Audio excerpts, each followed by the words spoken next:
México está ardiendo ahora mismo. Y no es metáfora en aeropuertos cerrados, carreteras bloqueadas, ciudades paralizadas. Todo por la muerte de un solo hombre. ¿Quién tenía tanto poder para hacer explotar un país entero con su muerte? Quédate, porque esto va mucho más profundo de lo que crees. Imagínate que hay una persona tan poderosa que cuando muere, el ejército tiene que salir a las calles.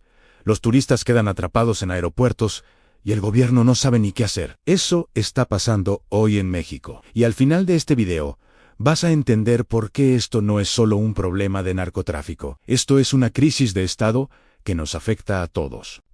Para entender lo que está pasando hoy, hay que ir al 2010, porque el cártel Jalisco Nueva Generación no nació de la nada, nació del caos. Todo empieza con el Cártel del Milenio, una organización que operaba a la sombra del Cártel de Sinaloa y que controlaba la familia Valencia. Cuando el ejército mexicano mató a Nacho Coronel, el principal operador de Sinaloa en Jalisco, todo se desestabilizó en segundos. Y aquí viene lo que me parece fascinante de esta historia: aun cuando un cartel se rompe, no desaparece, se multiplica. El Cártel del Milenio se partió en dos. Uno de los bandos se llamaba La Resistencia y el otro, Los Torcidos. Dos nombres que suenan más a bandas de videojuego que a organizaciones criminales, pero eran completamente reales y completamente mortales. Y dentro de Los Torcidos había un tipo que iba a cambiar todo.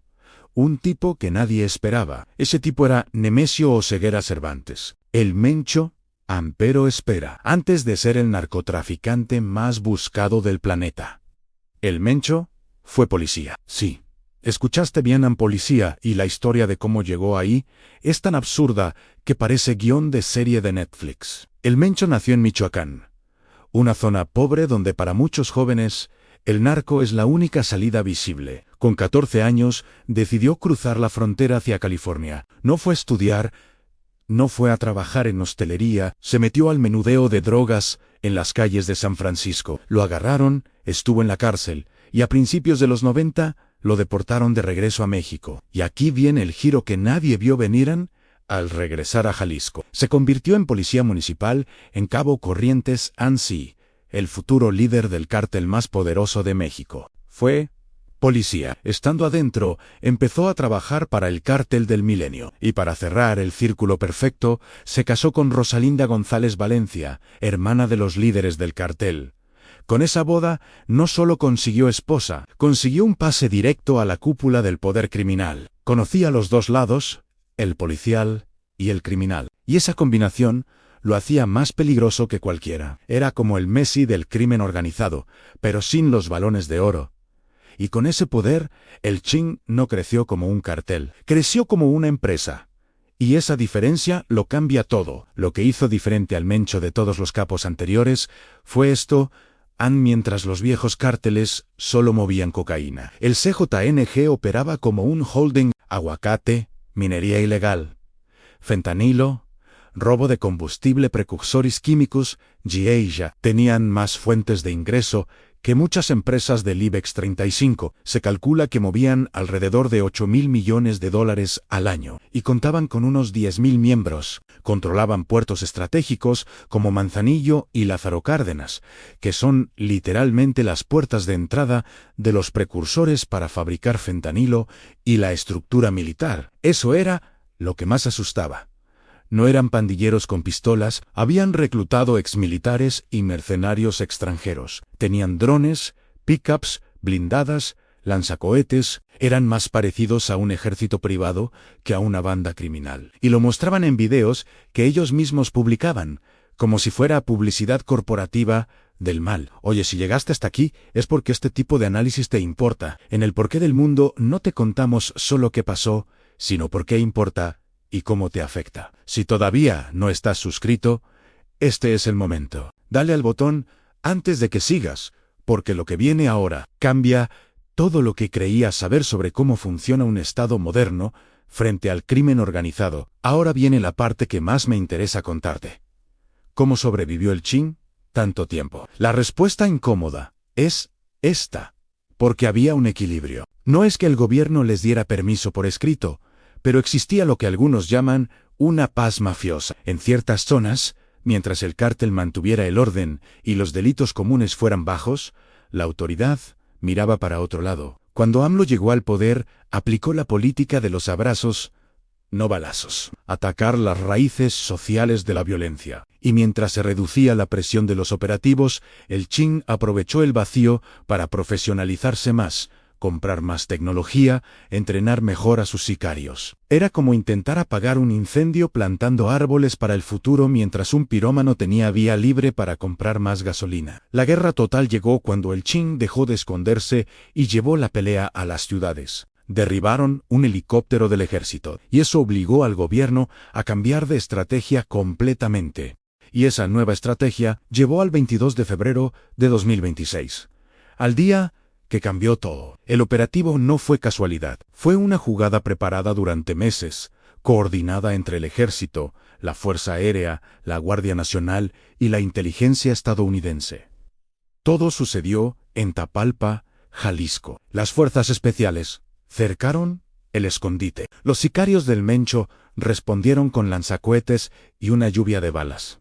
El Mencho no murió ahí. Salió herido. Las autoridades lo subieron a un helicóptero para trasladarlo a Ciudad de México. Pero su cuerpo, desgastado por años de insuficiencia renal que lo obligaba a diálisis, no aguantó. Murió en el aire. Y hay un detalle que lo cambia. En el mismo operativo capturaron a Odias Flores, el jardinero, su mano derecha y sucesor natural.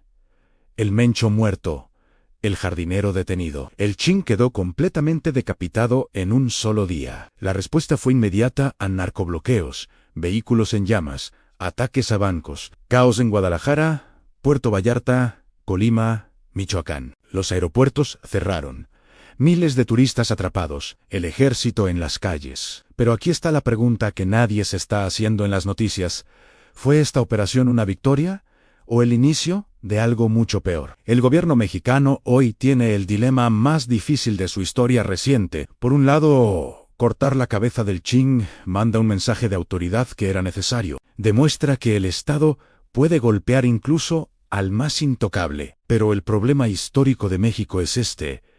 Cada vez que cae un cártel grande, no hay paz, no hay guerra, porque 10 facciones pequeñas pelean por llevarse el territorio. Y eso suele ser más violento y más caótico que tener un solo actor con lógica empresarial. El Mencho tenía una regla no escrita: no toques lo que produce dinero, no ataques refinerías, no espantes turistas, no hagas que Estados Unidos se plantee intervenir. Esa lógica fría y empresarial era paradójicamente lo que mantenía ciertos límites. Ahora, sin esa figura central, el miedo del gobierno es que mandos medios desesperados, sin nadie que los frene, ataquen plataformas petrolíferas en el Golfo o zonas hoteleras de Cancún como forma de extorsión extrema. Y eso sería una declaración de guerra total. Y hay un factor más que nadie está mencionando suficiente en el Mundial de 2026. México es sede, junto con Estados Unidos y Canadá. El mundo entero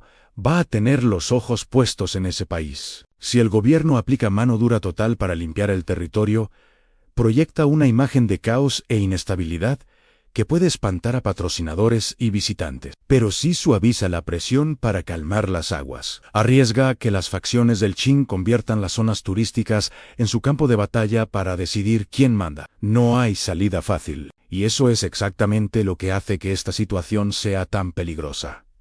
La muerte del Mencho no es el final de la historia, es el principio de un capítulo que nadie sabe todavía cómo va a terminar. Lo que sí sabemos es que lo que está pasando en México hoy va a definir cómo funciona un Estado moderno frente al crimen organizado durante los próximos años. Y lo que decida ese gobierno en las próximas semanas lo vamos a sentir mucho más allá de sus fronteras. Oye, tengo curiosidad por saber qué piensas tú de esto. ¿Crees que fue un error matar al Mencho ahora, con todo lo del Mundial encima? ¿O crees que no había otra opción? Escríbelo en los comentarios de El Porqué del Mundo, porque me interesa leer lo que piensa la gente que de verdad le da vueltas a estas cosas. Nos vemos en el siguiente.